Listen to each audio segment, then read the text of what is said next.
Seja bem-vindo, caro aluno, para mais uma aula de matemática com o professor Silão. Hoje falaremos sobre o assunto de progressão geométrica, um assunto muito fácil que após assistir essa videoaula você vai entender muito bem. Bom, antes de assistir essa aula, eu recomendo você assistir a aula sobre progressão aritmética. Eu já fiz um vídeo sobre isso, então corre lá, assiste primeiro essa aula e depois você vem aqui assistir essa aula, beleza? Já foi? Podemos começar? Bom, antes de partirmos para os cálculos, temos que entender o que é uma progressão geométrica.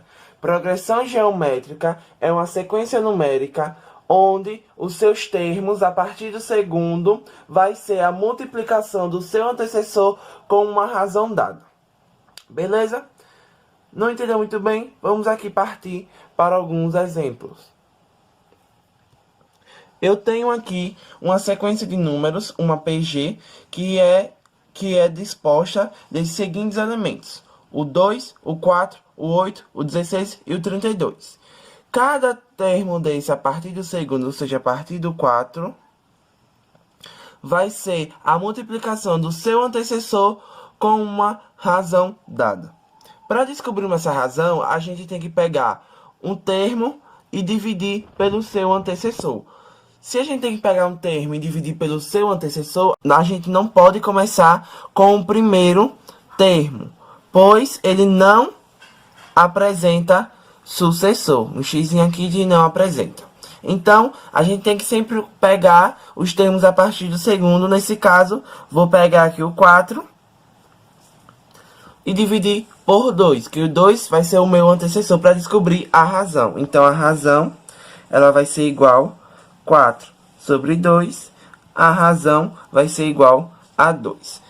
Ou seja, o que eu quero dizer aqui, que cada termo, a partir do segundo, vai ser o seu antecessor vezes essa razão. Ou seja, o 4 é 2 vezes 2, o 8 é 4 vezes 2, o 16 é 8 vezes 2 e assim vai. Uma coisa que tem que ficar claro é que uma progressão geométrica, eu vou pegar a minha razão e vou multiplicar pelo meu antecessor. E uma progressão aritmética, eu vou pegar o meu antecessor e vou somar com a minha razão. Então, essa é a diferença entre uma PA e uma PG. Ou seja, a diferença entre uma progressão aritmética e uma progressão geométrica. Na aritmética, eu vou ter a soma do meu antecessor com a razão. E na progressão geométrica, eu vou ter a multiplicação do meu antecessor com uma razão. Beleza? Vamos aqui calcular agora a razão dessa segunda PG. Temos aqui os elementos dessa segunda PG, que é 3, 9, 27 e 81. Vamos agora calcular a razão dela. Calcular a razão, pegar o termo e dividir pelo seu antecessor. Não podemos começar pelo 3, porque não possui nenhum termo que vem antes. Então, minha razão vai ser igual a 9 dividido por 3. Minha razão ela é igual a 3. O que eu quero dizer é que cada termo a partir do segundo vai ser a multiplicação. E assim vai pela quantidade de termos que essa PG pode apresentar. Bom, como vimos na aula passada, uma PA, ou seja, uma progressão aritmética, ela pode ser classificada em 3 tipos. Não vai ser diferente agora com a progressão geométrica. Ela também pode ser classificada agora só que em 4 tipos. Uma PG, ela pode ser classificada em crescente quando apresentar uma razão maior que 0 e seus números estão crescendo. Razão maior que 0 e seus números estão crescendo. Vamos aqui partir para esse exemplo. Eu tenho essa progressão 1, 3, 9, 27 e 81.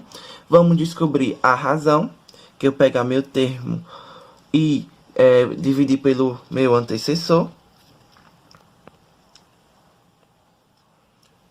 Minha razão, nada mais é que vai ser 3. Então, todos os termos aqui é a multiplicação do seu antecessor com a razão 3. Percebemos que a razão ela é positiva E os meus números estão em ordem crescente, ou seja, meus números estão crescendo, eles estão aumentando. 1, 3, 9, 27, 81. Percebemos que eles sempre estão crescendo, que os números estão aumentando. Então, quando os números estão crescendo, estão aumentando, e minha razão ela é maior que zero, ou seja, minha razão ela é positiva, nós classificamos essa PG como uma PG crescente. Beleza? Outra forma de classificar a PG é quando ela for decrescente. Uma PG ela é decrescente quando ela possui uma razão maior que zero, porém os seus números eles estão decrescendo, ou seja, estão diminuindo. Eu tenho um número maior, ele está indo para o menor. Como? Vamos entender. Aqui temos esse exemplo. Menos 1, menos 3, menos 9, menos 27 e menos 81. Vamos descobrir a razão. A razão é meu termo dividido pelo antecessor, menos 3 dividido por menos 1. Minha razão ela é igual a mais 3. Jogo de sinal, menos com menos na divisão, o resultado é positivo. É mais 3. Porém, essa razão ela vai ser mais 3. Ela vai ser um número positivo porque ela vai ser maior que zero. E seus elementos que estão na progressão, nessa sequência numérica, vão estar decrescendo, vão estar diminuindo. Como assim? Nós temos aqui o menos 1, depois vem o menos 3, o menos 9, menos 27, menos 81. Perceba-se que eu estou indo de um número maior para o menor, ou seja, a ordem decrescente, do maior para o menor. Então, essa PG é classificada como decrescente quando eu apresento uma razão positiva e essa razão está sendo multiplicada com os termos antecessores para gerar os novos números, e esses novos números estão em ordem decrescente, do maior para o menor. Beleza? A PG ela também pode ser classificada em uma PG oscilante. Uma PG oscilante vai ser quando eu tenho uma razão menor que zero, e os meus termos, eu vou ter termos positivos e termos negativos. Ou seja, eu vou ter números inteiros, basicamente, na minha PG. Como assim? Vamos lá partir para o exemplo. Eu tenho aqui essa sequência de 3, menos 6, 12, menos 24, 48, menos 96, 192. Vamos descobrir a razão. Vou pegar aqui o menos 6, dividir pelo 3, a razão é igual a menos 2. A razão ele é um número menor que zero, ou seja, um número negativo. E se você parar para perceber, essa PG possui uma razão negativa.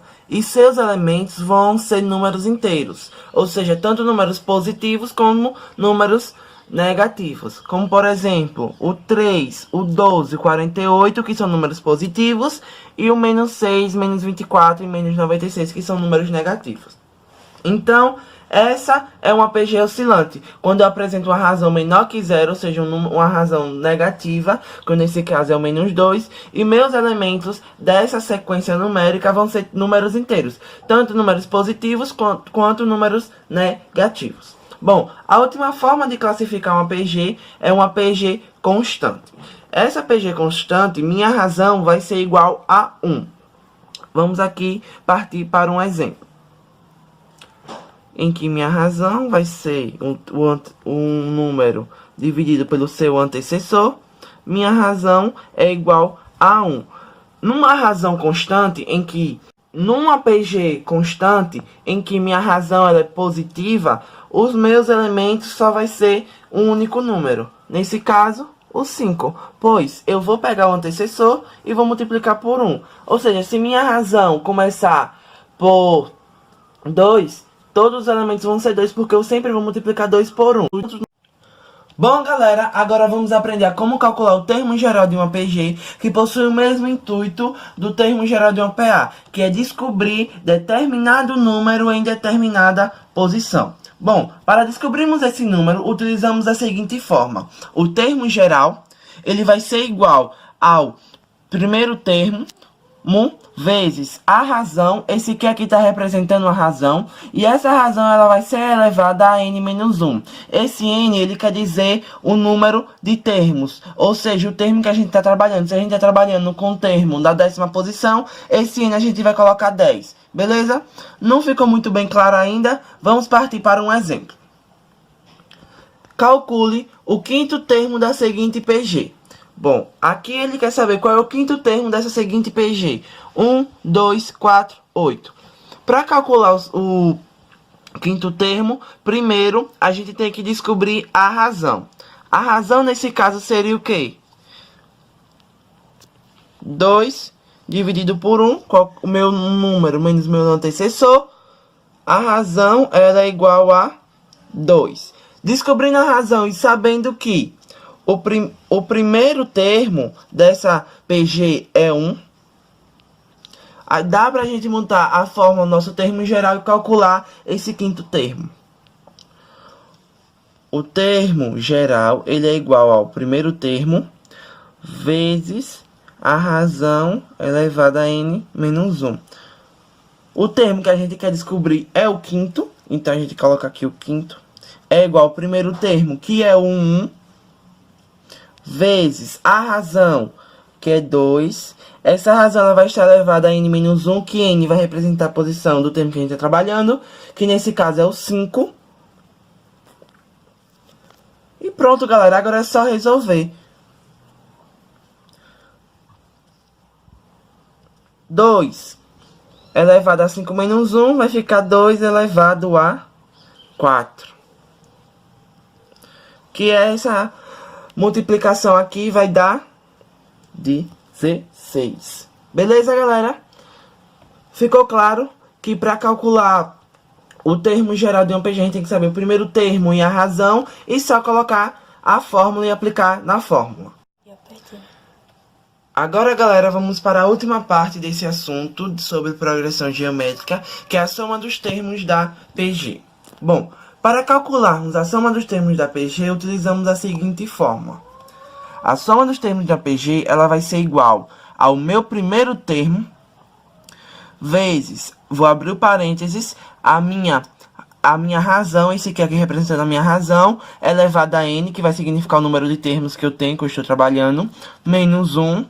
Isso tudo sobre minha razão menos 1. Beleza? Agora vamos partir para um exemplo para ficar claro o entendimento. A soma dos 10 primeiros termos da seguinte PG. 1, 2, 4, 8, 16, 32. Bom, para fazer isso basta colocar os números nas letras, ou seja, substituir. Pegando a fórmula, que é simples, que é a soma dos termos é igual ao primeiro termo vezes, abre parênteses, vezes a razão elevada ao número de termos menos 1. Tudo isso dividido pela razão menos 1. A soma dos termos, a razão é só descobrir dividindo um número com seu antecessor. A razão é 2 dividido por 1. A razão é igual a 2. O primeiro termo, que é 1. Então vai ficar que a razão é elevada ao número de termos. Quantos termos? A questão diz 10 menos 1. Isso tudo vai ser divisível pela razão, perdão. Aqui vai ser 2 menos 1. E aqui eu vou substituir por 10. 2 elevado a 10 dá 1024 menos 1 dividido por 1. 2 menos 1 dá 1. Isso tudo aqui dá 1023. Então, a soma dos 10 primeiros termos da seguinte PG vai dar 1023. Bom, galera, eu espero que vocês tenham entendido. Obrigado pela sua atenção e até a próxima. I'm doing it my way.